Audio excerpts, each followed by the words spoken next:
সময় সলনি হয়। সেয়ে নিজৰ ভাল দিনত এনে কাম নকৰিব, বেয়া দিন আহিলে যাতে ভাল মানুহবোৰে আপোনাৰ লগ এৰি নাযায়। সকলোৱে কয় সংসাৰ মৰমেৰে চলে, বন্ধুত্বৰে চলে। কিন্তু সংসাৰৰ সাগৰত সাঁতুৰি নাদুৰি শিকিলোঁ সংসাৰখন দেখোন স্বাৰ্থতহে চলে। নিজৰ দুখ আৰু বেদনা সকলোকে নক'ব, কিয়নো সকলোৱে ঘৰত মলম নাথাকে, নিমখ কিন্তু সকলোৰে ঘৰত থাকে। সদায় মনত ৰাখিব, আৰম্ভণি সদায় শূন্যৰ পৰাই হয়। জীৱনত যদি সফল হ'ব বিচাৰিছে, তেতিয়াহ'লে কোৱা কম কৰক, শুনিবলৈ শিকক। ভাবিবলৈ কম কৰক, কাম কৰিবলৈ শিকক। আপত্তি কৰিবলৈ কমাওক, সন্দেহ কৰিবলৈ কমাওক। কেৱল নিজক বিশ্বাস কৰিবলৈ শিকক। যিবোৰ মানুহে বিনা পৰিশ্ৰমে ভগৱানৰ পৰা সুখ বিচাৰি থাকে, সেই মানুহবোৰে সেইখিনিহে পায় যিখিনি ভিক্ষাৰীয়ে ভিক্ষা হিচাপে পায়।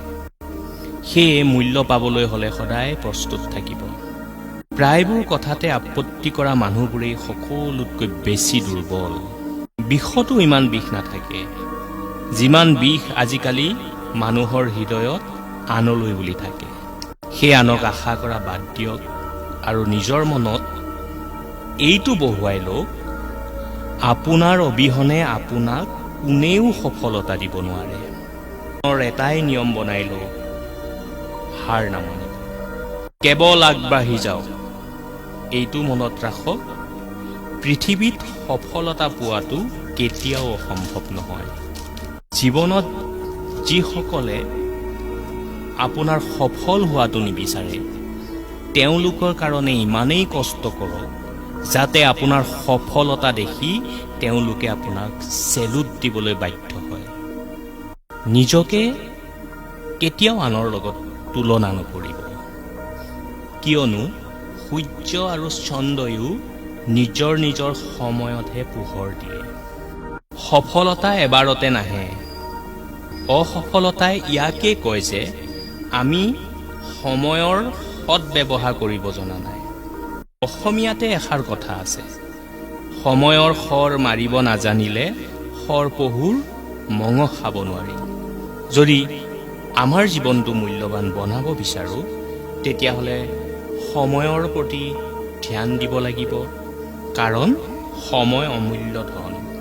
সঠিক সময়ত সঠিক কাম কৰিলেহে সফলতা পোৱা যায়।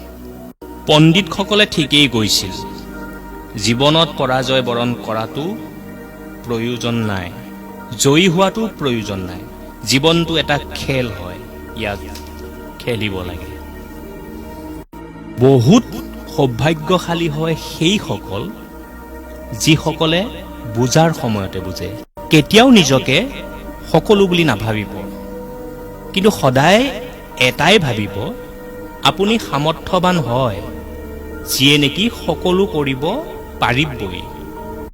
আপোনাৰ হৃদয়ৰ সততাই কেতিয়াও দুৰ্বল হ'বলৈ নিদিয়ে।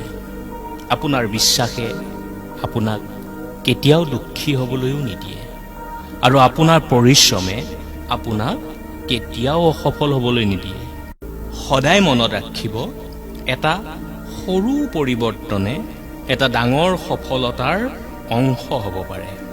যিসকলে যত্নৰ উপৰি যত্ন অব্যাহত ৰাখে, সেইসকলেহে সঁচা অৰ্থত জয়ী হোৱাৰ অংশীদাৰ। যদি আপোনাৰ আৰু আপোনাৰ সপোনৰ মাজত কোনোবা থিয় হৈ আছে, তেনেহ'লে বুজিব আপোনাৰ সক্ষমতাৰ ওপৰত সন্দেহ আছে। গতিকে নিজৰ সক্ষমতাৰ ওপৰত বিশ্বাস ৰাখক। দুনিয়াখন সঁচাই আচৰিত, গতিকে কোনো পৰিস্থিতিতে শিৰনত কৰি নাথাকিব। কাৰণ মানুহে ভাঙি পৰি থকা ঘৰৰ ইটাকো লৈ যায়। নিজৰ ওপৰত ভৰসা ৰখাটো পক্ষীৰ পৰা শিকিব পাৰি, কিয়নো পক্ষীয়ে সন্ধিয়া বাহলৈ ঘূৰি আহোঁতে ওঠত কালিৰ বাবে খাদ্য কেতিয়াও নানে, কিয়নো কালি কেতিয়াও নাহে আৰু আজি কেতিয়াও নাযায়। যদি চেনেলটো মনোগ্ৰাহী হয় ছাবস্ক্ৰাইব কৰি ওচৰতে থকা বেল আইকনটো দবাই দিবলৈ নাপাহৰিব লগতে শ্বেয়াৰ কৰি দিব